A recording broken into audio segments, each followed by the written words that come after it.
I've worked in a lot of media in my career. The reason I explore different media is that I approach each body of work from a conceptual perspective that leads me to needing to sometimes learn a new technique. I'm Alexa Horochowski, and I'm a sculptor. I teach at St. Cloud State University. I did projects that utilize text and mixed media. I've done photography. I've also done installations, some of them outdoor installations, and I've also done painting and became very interested in mold making, and that really felt right. And so eventually I was able to bring some of the immediacy of painting into my sculpture work, which I feel is this is the culmination of that long exploration.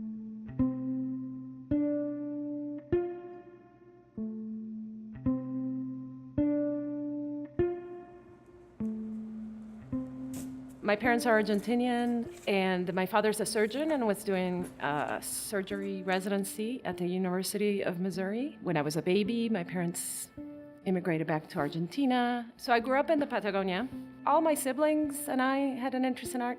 And also my father was an amateur photographer, so we always had a dark room. I loved being in the dark room. And so my first entry to art was through photography, actually. And I ended up studying journalism at the University of Missouri, and I loved it, and I worked for the newspaper a little bit, and I realized that I wanted to find my own subject. So I just was doing basically art photography on my own, and I did a lot of color photography, but then I would cut them up and collage and all kinds of stuff, so I was mixing it all up. And I continued to do that after graduate school. I just kept exploring materials.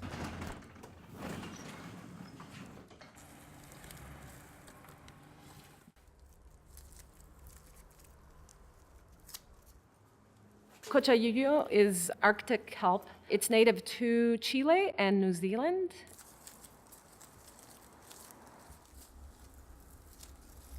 The first time I saw Cochayuyo, just what impressed me about it was the quantity of it. And it kind of sits on the surface because it's so buoyant.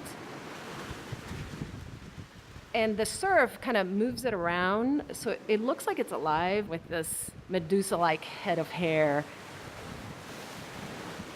The look of it was mesmerizing and terrifying. It's kind of this both death and beauty completely merged. The kelp, it's got a coolness, freshness. It smells of the sea. I actually like the smell. When it's wet, it's very elastic, and it won't stay where you put it, right? You'd have to tie it or you have to contain it. Something's got to hold it. What's frustrating and interesting about the kelp is that it feels like it's continually alive, like it never dies, because if you have a moist day, like today it's raining, like I'll walk in and it smells really strong all of a sudden, and I'll touch it and it's actually absorbing water, and it'll start to move.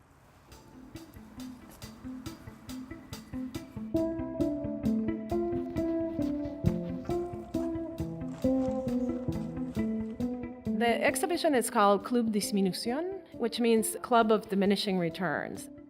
It's a 2-year body of work that was made specifically for this space, so it's clearly an exhibition for the soap factory, and it's a one-off.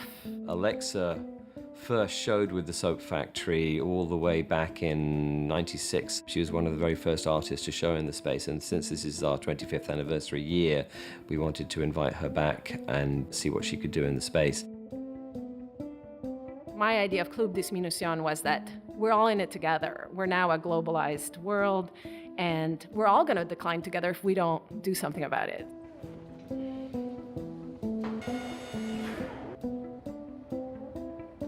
This is a multimedia show, so we have video, we have sound, we have sculpture, we have photography, we have installation.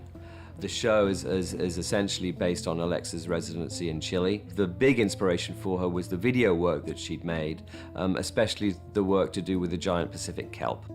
The whole time I was in Casapoli, I was so in tune with just this powerful nature. And the Cochayuyo in the ocean, it looked so indifferent, so powerful, so resilient. And what's beautiful about the kelp when it's dry, it's got this very deep brown color that resembles bronze. And because I've done a lot of casting in the studio and I've been working with bronze, that was something that fascinated me, in that it shares qualities of my other work.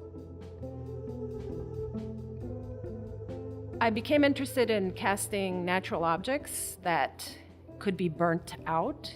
So things like a branch, like any woody substance. What I like about it is that transformation. So it's a one-of-a-kind object that you end up with, and it's an exact replica of something that no longer exists. So there's something about almost like a fossil quality to it. You've made something that would have rotted and is impermanent into something permanent, but that's basically a mirror of the original.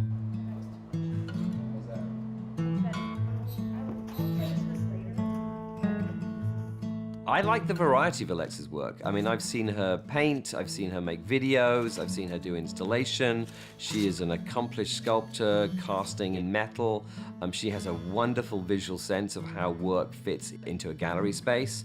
In fact, I mean, that's one of the things that's actually been most exciting for me, seeing her work in the space, is seeing her work with the Soap Factory's galleries. I became interested in creating the illusion of soft with something that's hard. It's sort of trumping expectation. Like, it creates mystery. It gives that object sort of an unknown quality. I'm just trying to make art and stay interested in what I'm making.